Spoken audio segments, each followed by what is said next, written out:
शिव और कृष्ण में जब छिड़ गया संग्राम। पुराणों में शिव और श्री कृष्ण के बीच हुए युद्ध की जो कथा मिलती है उसके अनुसार राजा बलि के पुत्र बाणासुर ने भगवान शिव की तपस्या करके उनसे सहस्त्र भुजाओं का वरदान प्राप्त कर लिया।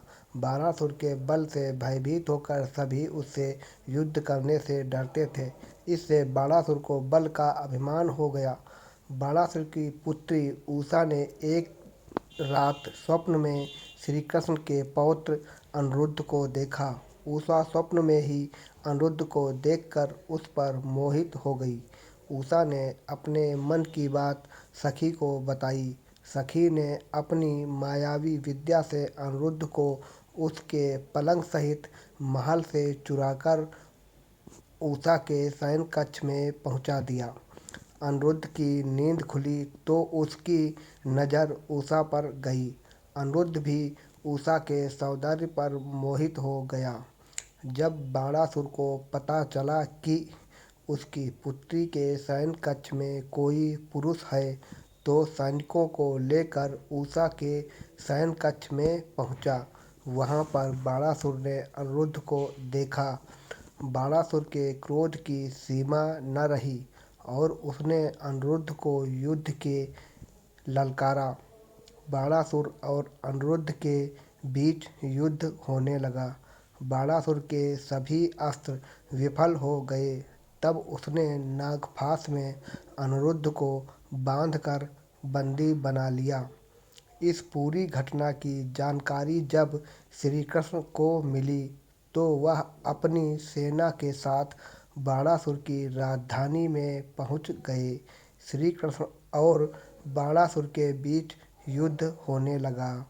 युद्ध में अपनी हार होता हुआ देखकर बाणासुर को शिव की याद आई, जिसने बाणासुर को संकट के समय रक्षा करने का वरदान दिया था। बाणासुर ने शिव का ध्यान किया तो शिव जी युद्ध भूमि में प्रकट हो गए।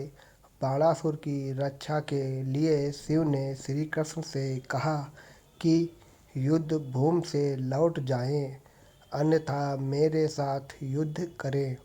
श्री कृष्ण ने शिव से युद्ध करना स्वीकार किया और छिड़ गया शिव एवं श्री कृष्ण के बीच महासंग्राम।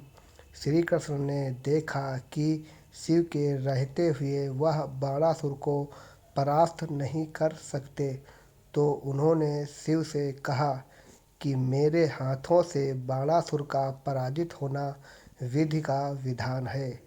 आपके रहते मैं विधि के इस नियम का पालन नहीं कर पाऊंगा। श्री कृष्ण की इन बातों को सुनकर भगवान शिव युद्ध भूमि से चले गए। इसके बाद श्री कृष्ण ने बाणासुर चार भुजाओं को छोड़कर सभी को सुदर्शन चक्र से काट दिया। बाणासुर का अभिमान चूर हुआ और उसने श्री कृष्ण से क्षमा मांगकर अनिरुद्ध का विवाह उषा से करवा दिया। विनीत सस ब्लॉग्स में आपका हार्दिक स्वागत है। कृपया हमारे चैनल को लाइक और सब्सक्राइब करें।